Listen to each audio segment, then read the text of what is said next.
আসসালামু আলাইকুম ছোট্ট বন্ধুরা, আজকে আপনাদের খুব সহজ একটি পিঠা বানিয়ে দেখাবো। পিঠাটির নাম হলো রসপাকান। প্রথমে পুরানো নারকেল, চিনি, জিরা গুঁড়ো, লবণ সব একসাথে মিশিয়ে নিব। এখানে আপনারা আপনাদের স্বাদ মতো চিনি এবং লবণের পরিমাণ দিতে পারেন, কিন্তু জিরে গুঁড়ো বেশি দিয়ে যাবে না, তাহলে এই মিক্সচারটি তেতো হয়ে যাবে। এখানে মিষ্টি হয়নি, তাই আবারও চিনি দিয়ে দিচ্ছে এবং মিশিয়ে নিচ্ছে। এগুলো এমনিতেও খেতে অনেক মজা। তারপর আটা গুলিয়ে দেখেন রুটি বানিয়ে নিয়েছে। পিঠার এই মিক্সচারটি রুটির মধ্যে দিয়ে সুন্দর করে পিঠাগুলো বানিয়ে নিবে। না, আমি এত কথা বলতে পারবো না, ভিডিও দেখে বুঝে নেন। দেখেন কি সুন্দর করে পিঠাগুলো বানিয়ে নিল।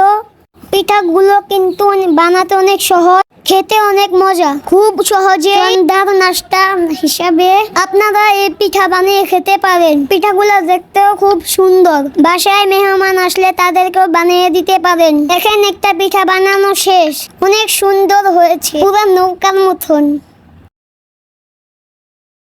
তো এইভাবে সবগুলো পিঠে বানিয়ে নিবে। আপনারা দেখতে থাকুন আর আমার কথা শুনতে থাকুন। পিঠাগুলো বানানো শেষ হলে সাথে সাথে ভেজে ফেলতে হবে, না হলে কিন্তু পিঠাগুলো নরম হয়ে গুলে যাবে, কারণ পিঠার ভিতরে চিনি দেওয়া হয়েছে। তো একইভাবে সবগুলো পিঠা বানিয়ে নিচ্ছে। মিষ্টি পিঠা আমার অনেক খেতে ভালো লাগে, তাই এই পিঠা আমি অনেক খাই। ছোট্ট বন্ধুরা, দেখেন আপনাদের সবাইকে একটা জিনিস দেখাই। এখানে বেবি দুটি বানিয়েছে, গোল হয় নাই, একটু যাই হোক। এখানে দেখেন সবগুলো পিঠাও বানানো শেষ। এখন সবগুলো ভেজে নিবে। কড়াইতে বেশি করে গরম তেল দিয়েছে, কারণ পিঠাগুলো ডুবো তেলে ভাজতে হবে।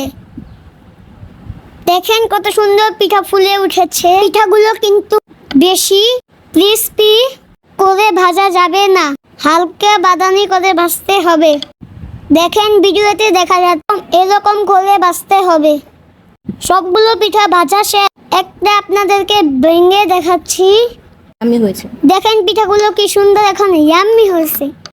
এরকম সুন্দর সুন্দর রেসিপি পেতে আমাদের পেজটি ফলো দিয়ে দিবেন, এমন লাইক কমেন্ট শেয়ার করবেন। সবাইকে অনেক অনেক ধন্যবাদ। Bye bye.